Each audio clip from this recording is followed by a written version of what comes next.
I'm Natalie. And this is Twila and Natalie. Where we are going to chat with you about the joys, the pitfalls of being a grown woman. Indeed. Every week we ask a question, usually something that has to do with our lives, sometimes not.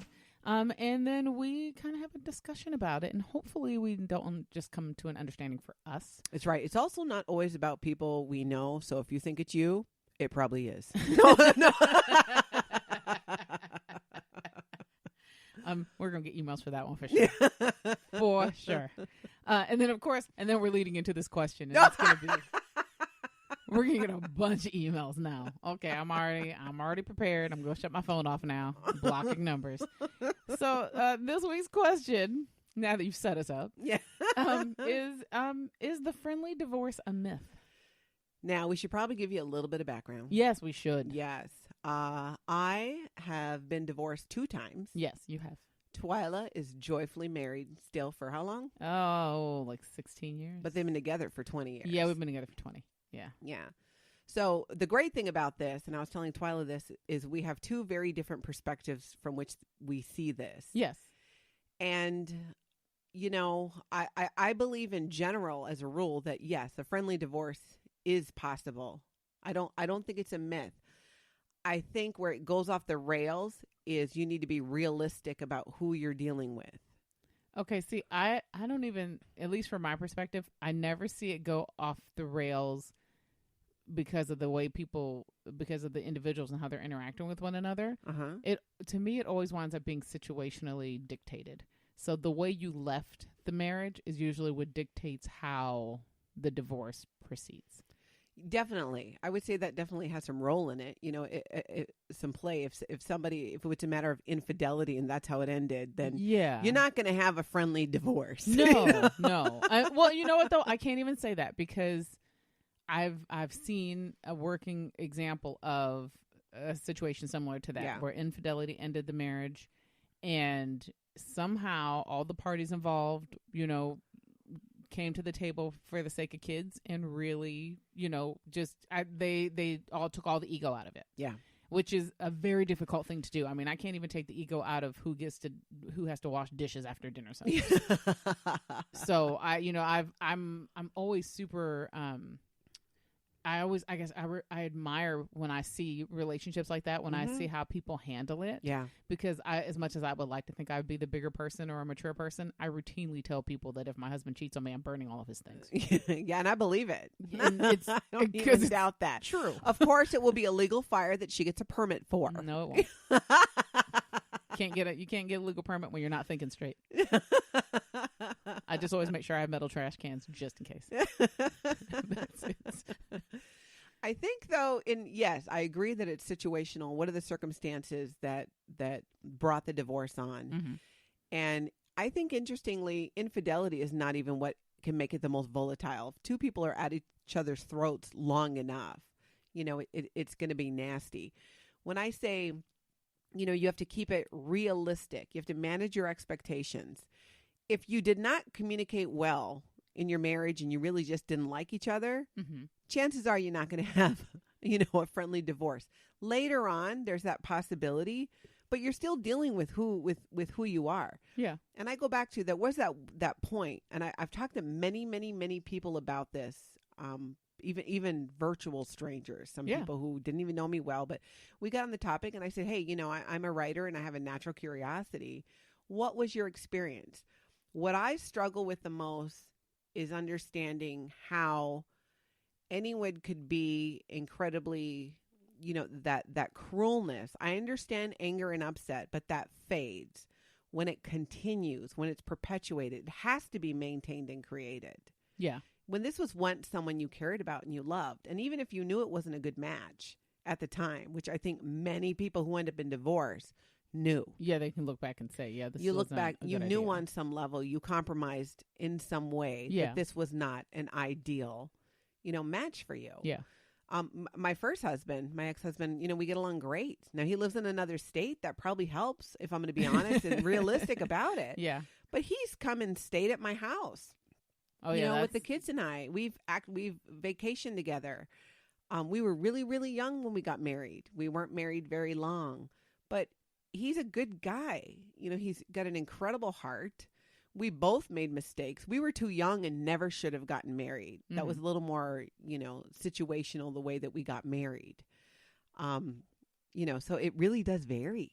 Well, see, now I think there's that weird, almost headspace where you process it differently depending on what sort of stage of life you're in. Yeah.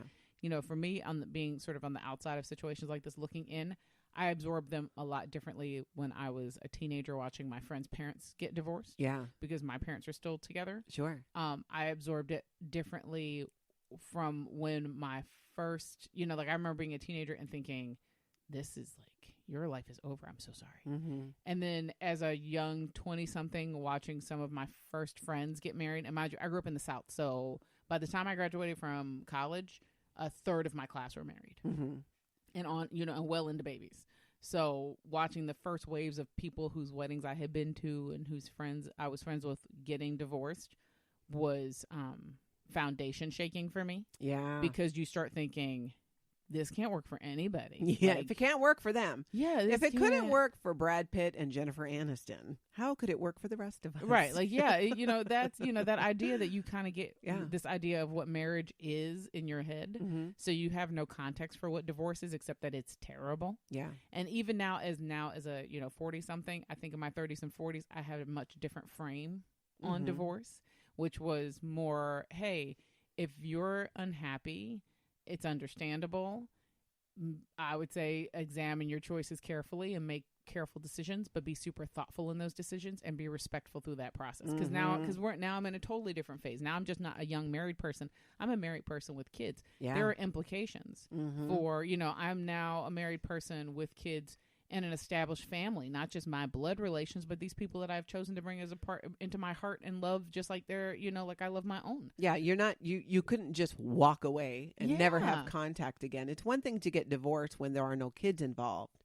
It is a completely different beast when children are involved. Yeah. So, I mean, I think even how you absorb it changes over time. Yeah. And how you position yourself to be supportive changes over time. Like, I'll be perfectly honest. My older sister is not married, but she was with a long-term partner for a long time. And when it was ending, it was ending at a point where I was sort of still young enough that I was just like, point of order, like, what are we doing? Like, how I was still in revenge mode. Yeah. Because I love my sister and I want good things for so it was like, are we burning his things? Are we selling his things? Are we taking his things? What are we doing? What are we doing? Where it was really still almost like too focused on the other party. Yeah. Instead of just being like, I want you to be free to be happy. Yeah. And now, like 5 or 6 years removed, I'm just happy that she gets to be happy now. Exactly. And that is, in my opinion, that is the key to having a friendly divorce is letting go, owning your share. It takes two people to make a relationship. It takes two people to end a relationship, or it takes two people to at least start that ball rolling where it's going downhill. There's you can always trace it back to a degree. And I believe even when it comes to infidelity, it's never justified. But there's things that happen that are going on in the breakdown of a marriage. Like, I've never believed somebody can steal somebody's husband. No. I think if you leave anything unattended long enough, somebody might take it, and that's wrong, and that's not okay. I'm just saying, don't leave it unattended if you really want it. If you want it, you better take care of it and nurture it together. And that goes the same, vice versa for husbands too with their wives. If you love your wife and you want to be with her for a long time, then you need to nurture her, take care of her, show her support. It's the same thing with a wife and a husband.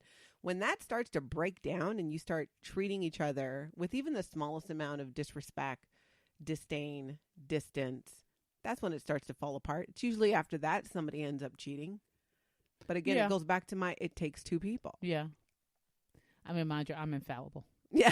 I've said that before. Well, that's why you'll be together forever. I mean, you know what though, but I'm super realistic in that. I've never been the kind of person who's been like, I am going to be with my husband forever. Like I think I've said on here before, I never had an intention to be married. I never had an intention to have children. Yeah. So this was a very different stage of life that I found myself in a much different stage than I ever thought I'd be on in terms of what I was going to do with my life. And I've always kind of said the same thing, which is I love my husband. I love our partnership. I love that we're together.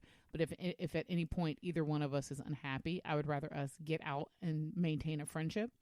And I've always said, and sometimes probably to my detriment, I've always said, I love you endlessly, but I don't need you for anything. Exactly. And, that means I'll be able to take care of me. Like this is, I would never want to find myself in a situation where I'm sort of stuck because I feel like I don't have anywhere to go. Yeah, no, you don't want that. And you want, when you can have, be like all right with yourself, a lot of it is letting go of things too. Ideally you think you'd have all this closure, and you know what? It's nice if you do. Yeah, but a lot of times you don't get that. A lot of times you don't. But I'm just saying, manage expectations, be realistic. If you didn't agree on child raising things when you were married, you sure as heck are not going to agree on them when you're divorced. And now you're splitting your kids. Your kids are going back and forth between what could become two very different households, which creates a whole nother set of issues. But it always comes back down to what you choose to, what hill you want to die on with picking your battles. The same way that if you could do that in your marriage, you probably would have stayed married. So you see where I'm going at with this, Twila? Yeah. I feel like that's tough though. That's a really tough, proposition in terms of, wanting to approach a divorce and having it be amicable and having the road forward. I think it's rare. I think it's possible, but I think, and my button on this, and I've told you this, is when people are dishonest about it. Yeah. Oh, my ex-husband and I get along great. No, I see you fighting at sports games. Yeah. You just got done 2 weeks ago telling me, and I've had this happen. And then I see you guys going at each other sideline at an actual kids game about dumb stuff. Right. And I said, I get along great with my first husband, but I also never see him, not often. Well, do you think that's a power play, though? Do you think that's more about because I think what I see when I see couples that I know who've been through this going through that, it tends to be some sort of power play in one of two ways. One, I want to exert sort of whatever control I never really had in the relationship. And now that you don't, now that I'm not with you, I get to control things the way I want. Absolutely. Or it's that weird power dynamic of you hurt me, so I am exerting some level of control or measure to exact what I feel like what punishment you deserve. Well, so I make those it harder. The same. I think those two things are the same thing. Okay. Even when it's, yes, we both agree we should get a divorce, there is still hurt there. Yeah. There is still pain there, or at least often there is. Yeah. I think that, men can do a better job at compartmentalizing it and going, okay, now this is done. Now I'm moving on, than women do. And there are so many different situations where you have, you can have a situation where then the mom, even if it's a 50-50 split of the kids, is still primarily taking care of a lot of the logistics and having to be the disciplinarian while they get to go play, Disney time with dad. And then you have the situations where it's the polar opposite. It's finding, I think, that balance of it, but it starts with letting go, let it go. The past is the past. And be realistic about your expectations. But I feel like that's something that people need instruction on how to do. Because I don't think that one of the things I find when I see these kind of situations going this way in terms of it not being friendly is it's always sort of sticker shock or surprising for a divorce person going through a divorce to find out that the court doesn't care about all the indignities that you suffer. No, they don't. It has no play whatsoever. Yeah, it's not like when you see on TV he cheated on his wife and now she gets half of his. No, that's not how it's work. It's community property. How long were you married? Yeah, that's legally. all they what's care the about. Breakdown? What's the breakdown of the numbers? Yeah, are you getting spousal support? Are you getting child support? How much time are the kids with you? What is your income level? What is their income level? All of those things come down to numbers, not feelings or emotions. So you go into this legal setting thinking I will be vindicated, and really all you're doing is getting your finances adjudicated, and then you're stuck with all of the weird, I didn't get my justice in leaving. And I'm like, honey, the justice was that you left. Yeah, be happy. You have your freedom. You're free of this now. Yeah, to create the life that you want. You can't go into any situation. If you enter any situation, I don't care what it is, from the viewpoint of revenge or now I'm going to be vindicated, that's not a win-win for anybody. No. Get your freedom, walk away. There's the legal system. I'm not saying that it's perfect or it always works out how it should be. Mm-hmm. But the more you deal in fact, like you were saying, in those numbers, that's all they care about. You're going to get through that more peacefully. Are you going to feel it's fair? Probably not. No. Most people don't get a divorce feeling that it was fair, but that's just the way it is. And I'll tell you right now, my strong opinion on how you learn to let things go is you own your part of it. You don't need the other person to recognize their part or their share. You don't need the other person to apologize. Own your part of it. Know what you did, even if you tell no one else. Know your part in it. Have your head screwed on straight in terms of what you're... you had a part in it. I think that's a really important thing, because I think what happens, especially in these situations where people are getting divorced, and I know because I have not been divorced, but I have now been on the side of like who gets the friends several times. And listen, that ain't funny either. Like when you're trying to decide where does the allegiance lie? Mm-hmm. And sometimes it's not as black or white as, oh, she was my friend and he was your friend. Sometimes it's much more complicated than that. And then you have to decide, like, where am I going to fall? Am I going to try to maintain 2 friendships? Am I going to only be able to maintain 1 friendship? Mm-hmm. And when you watch people going through a process like this, and they're angry and they're bitter and they're upset, and for whatever reason, right or wrong, they can't get out of that headspace. Yeah. As a friend, it is sometimes difficult to try to be the person that's like, I'm here, I'm supporting you. I love you. Mm-hmm. You got to let go. Yeah. Don't you find in that situation too, it's often that individual, all they want to do is blame the other person. And that always is suspect to me, because I wasn't there. I wasn't in your life, and I'm here to support you as your friend. But I always try to encourage, like, okay, I get it, but you can't change any of that. You can take ownership of what you did and decide to change the future. Don't carry it into your next relationship, which is exactly what you will do if you don't own it. See, now I don't always find it suspect when they do that. I just know that, like, sometimes I give you a heads up in the conversation, because I know there's kind of there are stages for this. Totally. So sometimes when you call me, I'm like, okay, so are we having you want to hear real advice day, or are we having he's a rotten bastard day? Yes. Because if he's a rotten bastard, then we're going to have a conversation where you say everything you need to say, and I go, you're right, girl, he is. Yeah. That's it. Like, I'll agree with everything you need me to agree. And that is sometimes what you need. And there are steps. It's like the different stages of grief. And you're absolutely right. Sometimes that's needed, but the key is you got to move beyond that. Yeah, we'll have a Chardonnay phase. Exactly. Yeah. There comes a point where you need to get beyond it. And be realistic. When I also say be realistic about managing your expectations, you need to think long term, especially if you have children. And I'm speaking of it from the perspective of a woman, because I happen to be one. Yes. And if there are children involved, you need to prepare yourself. This man more than likely is going to move on and find somebody else. There's going to be another woman in your children's life that stirs up a lot of emotions, depending where you are. I think it's so important. And again, I'm speaking from a woman's perspective, that divorce is, even when it's mutual, is incredibly traumatic. There's no better time than to take some time and take care of yourself, and really get yourself, reevaluate your goals. Things have completely changed. You're no longer sharing these goals, sharing this life, going in this direction. If you were even going in the same direction to begin with, know where you're going, get your head on.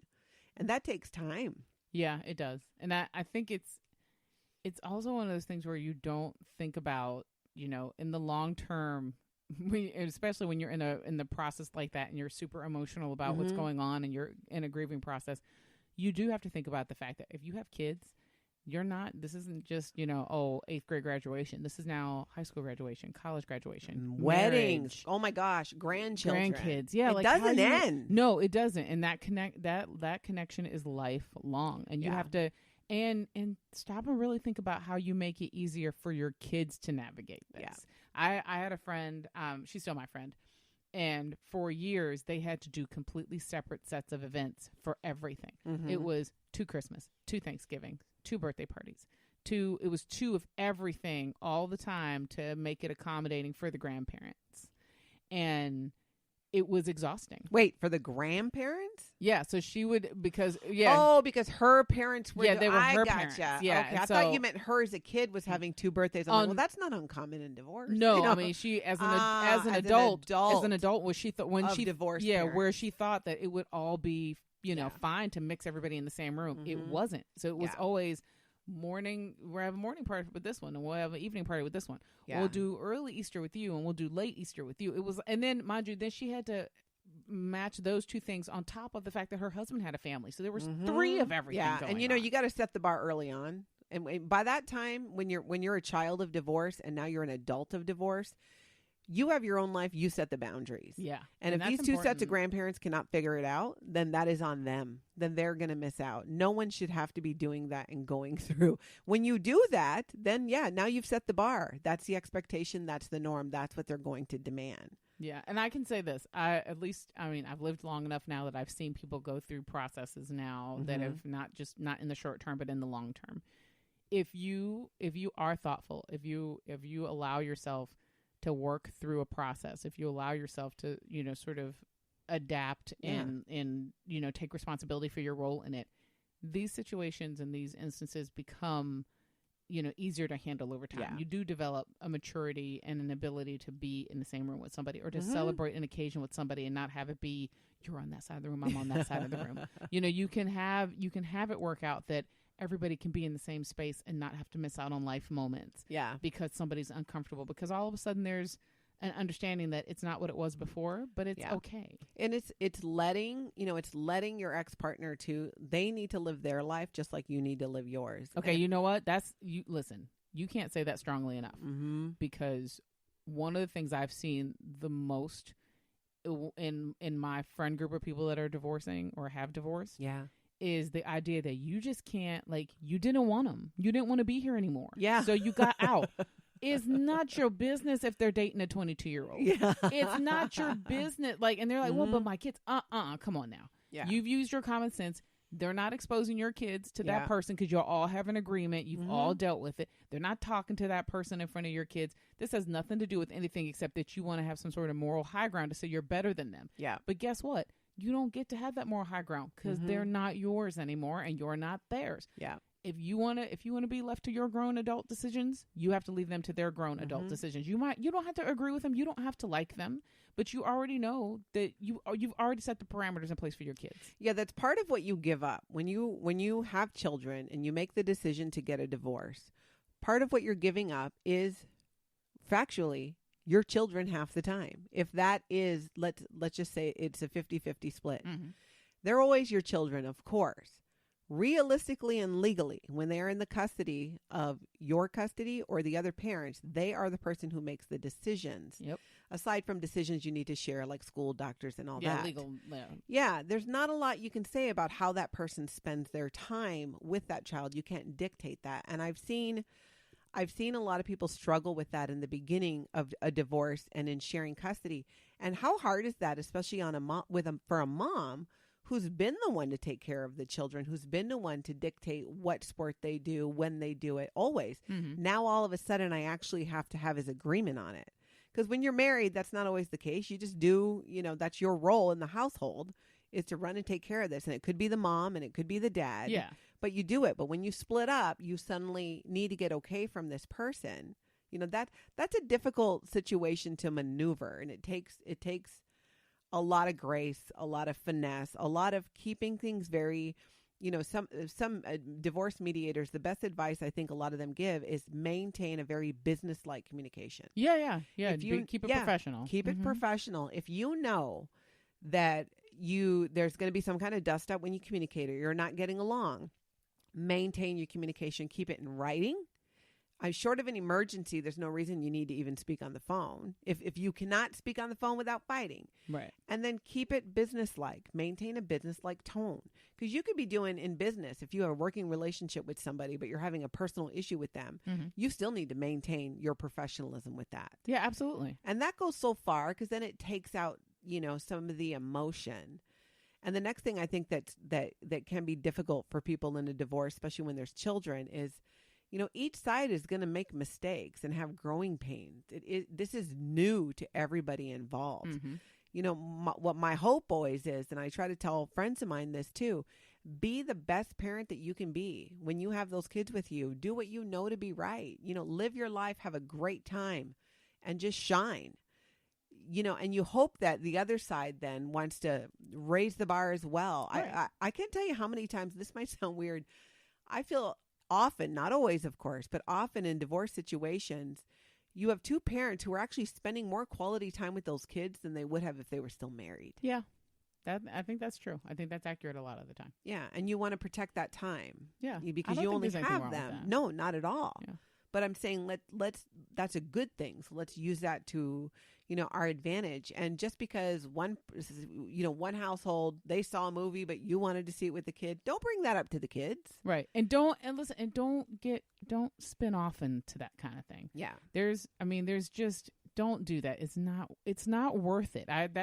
If you don't apply my favorite saying, which is that the hill you're going to die on? Yeah. Apply it liberally here. Yeah. Is it if there's fundamental things, like you guys had an agreement before about not having TVs in the bedroom. So if you have two separate households now, can you come to agreement that you don't do that in the separate bedrooms? Yeah. And you may not be able to. Yeah. And if you can't, and you got to let it go. Yeah. And if you can't, all you can do is make sure you maintain your rules, and don't do that thing where you start spinning out on, he's doing whatever he wants to do, or she's doing whatever she wants to do, and now I'm the bad cop. So then be the bad cop. Guess what? It's still your job. Exactly. And that will go back and forth. There'll always be things. And I think when you have two people who've gotten a divorce, they have enough differences, enough of an inability to come together, that it's going to play itself out as you're trying to raise these kids together yet separately. Yeah.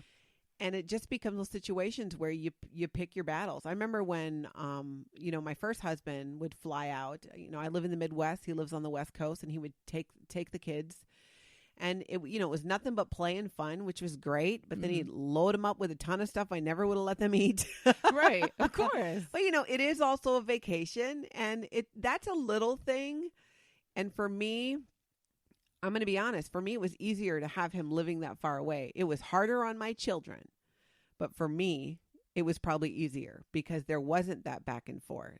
I did not have to share that. Later on when I did have a stepmom, still they lived out of state. Mm-hmm. But to this day, even, they're not even still married, and I adore her. And she helped me so much with different situations. One time my daughter was acting up so bad, I put her on a plane the next day. I called her up and I said, she's coming to you. I just can't right now. Yeah, well. And they took her, and we just needed some time apart, and it worked out. When you can do that, when every household's going to have their strengths and they're going to have their weaknesses. Doesn't make one better or the other, but when you can use each other's strengths that way, to come together to handle a situation, is when that's the kind of balance you want to strive for. Well, I think that's what winds up being the most important, sort of the key thing is you've decided to end this particular relationship, but it doesn't end everything else that has come from that relationship. So you have to just always sort of keep in mind what's in the big picture. Like, as an individual, you have all these goals for yourself, and that's why you've made this decision to not be married anymore. But you have to kind of have a second set of priorities here, which is what's best for the whole. Like I said, I say to my kids all the time, we're the Dangs. We're a unit. We're a family. They mean something to us. And if at any point we weren't the married part of that unit, we'd still be a unit. You know what I mean? That, to me, that would be paramount, is that we're still a group. We're still the five of us, and we still got each other's backs, and we still support each other, and we still are going to be here for each other, long term. Yeah, but I'm going to stop you there, because that's a point I actually disagree on. That might be how you want to start off, but I've seen it happen a few times where parents sat the kids down when they were getting a divorce. We're still going to be a family, just mom and dad, blah, blah, blah. And everything went to hell, especially as one of them got a partner. And then you're not. And now the kids are, but you said. And again, that for me, that's managing the expectations. But you're right. Well, but how do you do that? I mean, but how do you even, like I said, I don't have that experience. I would hope ideally that's what happens. But how do you even manage that? You know what? Ideally it would be, but realistically, you're not going to spend and you want to protect your children so much. I mean, here, if you can imagine, Twila, here you are, you're about to get a divorce. Holidays are going to be ripped apart. You want nothing more than to tell your kids, we're still going to be a family. We have holidays and this and that. That's not realistic, because one day you are going to find someone else, and your new boyfriend, husband, not necessarily going to, or he might have another family, or your ex-husband might then have another partner, and it might be a different situation where it doesn't logistically work out. See, my goal would be, and mind you, don't be sending me emails. I'm not trying to get divorced. Yeah. Okay. My goal, my standard bearer goal is always from Celebrity Land is watching like Will and Jada Pinkett and how they handled their family. Yeah. And that he was married before and he had a son. And when they divorced and he met Jada, that they purposefully and I feel like they've even said over time that the credit goes to her, that as the person coming in as the stepmom, she went to her husband and she went to his ex-wife and she said, listen, I want us to be a family. We're going to have kids. I don't want our kids to think of their older brother as a half brother. Yeah. He's a brother. Mm-hmm. I don't want him to think of our kids as a half. I don't want you to feel like you're not a part of this family anymore. That was your family until you guys ended. You're still family. Yep. And so they've, over the course of, we've watched over 20 years how they've made this sort of circle of a family, an extended family, which includes his ex-wife and now her new husband and their oldest son and their two younger kids. And I find that so, I mean, mind you, I know that's not realistic in the everyday, but I've always so admired how they were able to do that. That's ideal. My first husband, I think it was last year or the year before, took not just our girls, but my son with my second husband to Hawaii on vacation. You know, my son grew up knowing that he was the father to the girls, but his Uncle Dan, grew up that way. It's possible. But again, we didn't live. I wasn't sharing. I don't know that would have been the same if I had to share, 50-50. Yeah, there had been more shuffling back with and the forth. kids. So I don't claim to have any kind of like, oh, I'm great at making it work out with an ex. Yeah, my ex lives far away. But my point is, I don't think that should ever be promised to children in a divorce. It's always going to be this way. You can't promise that. I don't think you're promising that you're always going to be like. That's what they hear, Twila. Yeah, that's true. That's what the children hear. No, that's a fair point. They hear it. And trust me when I tell you, they don't forget. Oh, no, I mean. But you said we're always going to be a family. And now mom and dad can't even sit next to each other at a basketball game.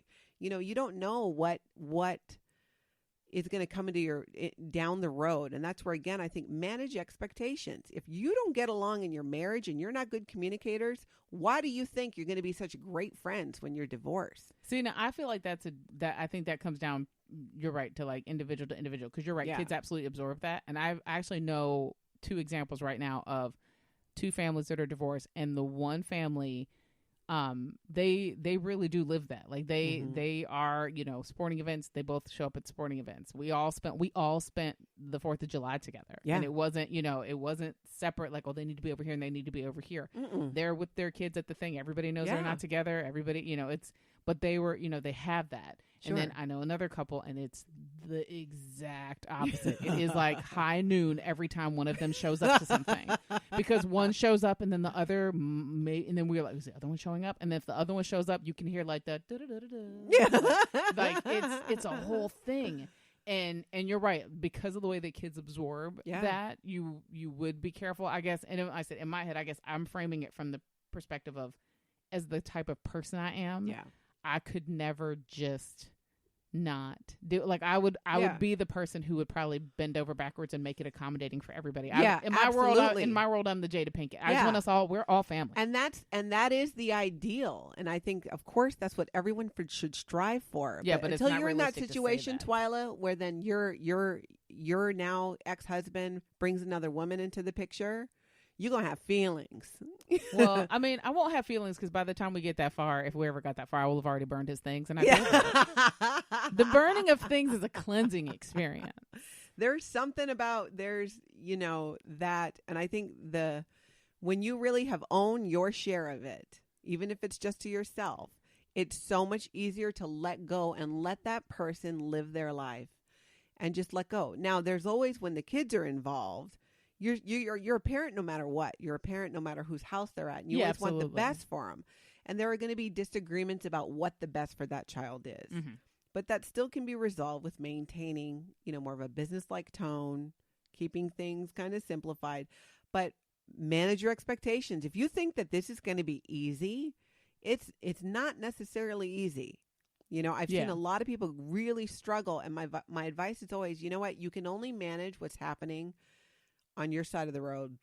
You can reach out. You have a right to question things like, hey, how come I noticed that, so-and-so was supposed to be at this event, but they weren't there. Is everything okay? You totally have a right to do that. Right. But you do it like that. Yeah, not like, You were supposed to take them to this thing. Yeah, what happened? Right. You know, but you can ask, hey, how come this happened? Right. You know, you may not like the reason. Yeah, you might not like the answer you get, but you'll get an answer. Yeah, but if it's on their time, then it is. And I think, you know, I give a lot of credit to families that especially are blended when it's not just the parents and the children, but other partners coming into that, and you're expanding the dynamic. Yeah, and I've seen that too. I've seen not only an expansion of dynamic with parents and with different parents, and now having new spouses, but new spouses that bring new children into the dynamic. Yeah, new children, or even to know that, you know, when you don't have the history with children, you don't get as bent out of whack about them doing stuff because you haven't spent the last however many years with them. Right. Or if you've been you know, parenting, my oldest is 27. I've been at this for a long time. I'm way more laid back on a lot of things. Right. And I've learned yelling and screaming never works. I just, I don't do, honestly, I'm thinking about it. I'm scanning quickly to make sure I'm not lying when I make this statement. I've never screamed at my stepkids. That's awesome. But I have screamed like a crazy woman, when my children were younger. Yeah. I learned that. Well, but that's growth. I mean, we know that. I mean, you and I say that all the time. Yeah, it's growth. Yeah, I may debate with my children more than I ever have in my whole life right now. But I've matured. I've matured as they're maturing. I'm maturing too. So I'm figuring out how to fight the right battles. Yeah, exactly. I'm figuring out how to disengage because teenage hormones are not something that you can mess with sometimes. Yeah, and if it's another child, like let's say in a theoretical, hypothetical world, you were with a partner who brought, say, a 14-year-old girl into the mix of your family. Mm-hmm. You don't have the 14-year history with the girl to be getting as upset about this or that. You might even have a really good relationship with her because you don't have that history. It's fresh. Right. That's hard on her mom. I think the moms and the dads, cut yourself some slack and give yourself some credit. Just because somebody new comes in where the relationship doesn't have the history with the kids or even that partner, that man or that woman, it's not apples to apples. It's not the same thing. I think that's important. I think that the idea that it's not apples to apples, because I think that's the first thing we do. Mm-hmm. I think that's absolutely the first thing you automatically compare. Yeah, well, you compare. Like, are you doing it like I would do it? Are you doing this the same way? Or my favorite phrase that I hear my divorced friends say lately is, "I would never do that." Yeah, I don't. When we were married, I didn't do that. Well, you're not married. Yeah. And it's not you. Exactly. And that goes back to me. My friends of mine who've been divorced don't like necessarily when I say this, but later on they realize that, there's some truth in it. Mm-hmm. When you're talking about, well, he's doing this and he's doing that and the kids and da-da-da, or they missed that, or she's doing this or she's doing that, or she had the boyfriend meet them too soon. And you're so, more critical and crazy about what's going on over there and about how now it's out of my control. Now it's out of my control. Now it's out of my control. You chose to get a divorce. Right. This is a choice. And when those papers were signed and you had whatever your split is of time, you did give that up. So you need to live with it and you need to let it go and make the best of the situation and know that that person loves those kids. We all make mistakes. Well, what's funny is I think that's one of those things that's most important to keep paramount of mind is that when you went into this and you were married and you had these children, you both love these children. Totally. You don't get to judge or decide how they're loved. Yeah. You don't get to decide that they're not loved sufficiently enough for you. Yeah, and they know that at the end of the day, however you choose to handle it, and you know what, if you don't get along, I'm also not. I think you got to fake it to a degree. I think you need to be civil no matter what. No, don't just do it to a degree. But don't fake it. No. Don't be mean. Nope, I disagree. Fake it. Fake it. Pay it here. Look, I'm going to give you the best example, and I can use this example because everybody is super grown. Okay. My mother and her first boyfriend had a child, my older sister. Yeah. They had her as a teenager. Growing up her whole life, she has always just been my sister. My dad adopted her when they got married, so she was like 3 years old. 3 years old. He adopted her. But her dad has always been on some part of the periphery of her life, and so has his entire family. Sure. So growing up, we didn't get along with their family in that, traditional sense. We didn't spend time with them. We were never invited to their things. If they had something going on, they would come get my sister and take her. They would not extend an invitation to us. They would not include us in things. Sure. And growing up, my mother never said one bad word. No matter what was said, no matter what we thought, no matter what rumor was going around, what we thought was going on, my mother never said one bad word. Now, did she feel this way? Yes, she did. Did she dislike a lot of it? Yes, she did. Did she have real issues with a lot of it? Absolutely. But in front of the kids, she always maintained, that's your sister's family too. They need access to her. We're going to make sure they have access to her. And this went all the way, this extended all the way to, like, I remember graduation when we had to give up our grad tickets because they decided last minute they wanted to come. Wow. And my mom was like, that's her dad and grandmother. They should be able to share that moment with her. Yeah. Okay.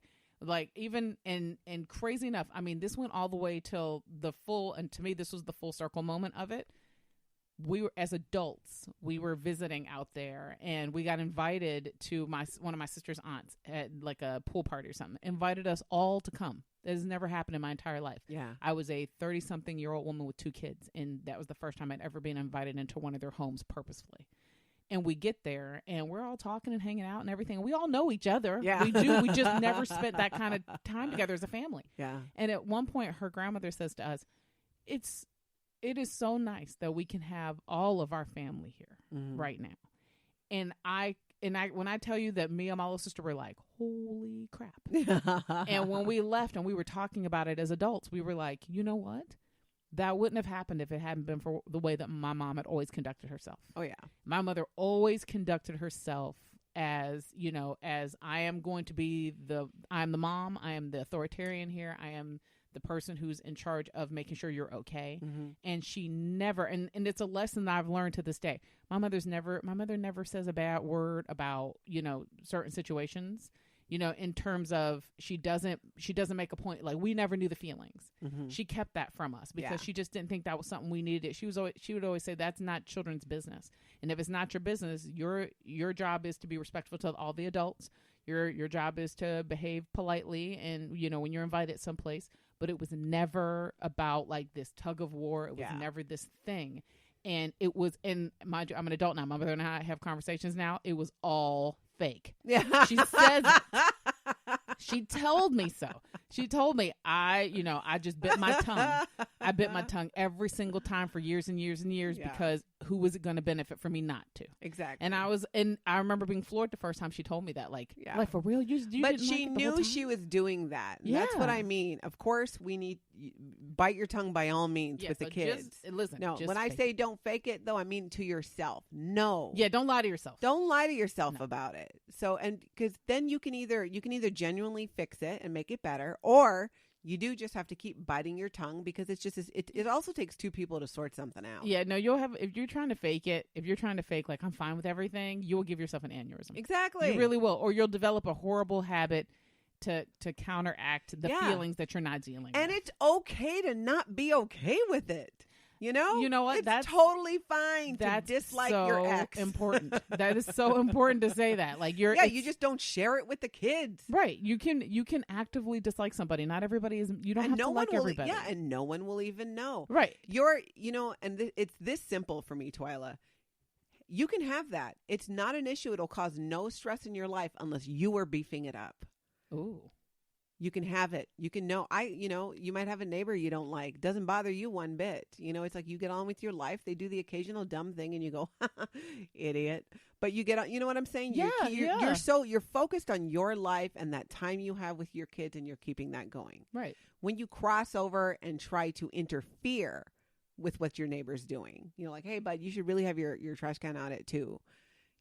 Short of it being a city ordinance where he's not going to get his trash emptied, if not, you're not being friendly and neighborly. It all goes back to the intention behind it. Right. Because if you're involved, if you're inserting yourself or you have opinions about things, it doesn't usually have as much to do with you trying to make the situation better so much as you just want to exert your control over the situation. Now, and if it does, then God bless you. But the only person who truly knows that is yourself. Yep. And we got to stop kidding ourselves. We know when we're doing something to just be vindictive about it or just to cause drama. See, that's why I burn things. Yeah, that's why you burn things. But we also know when we're doing something really from a place of love and I want to make this better.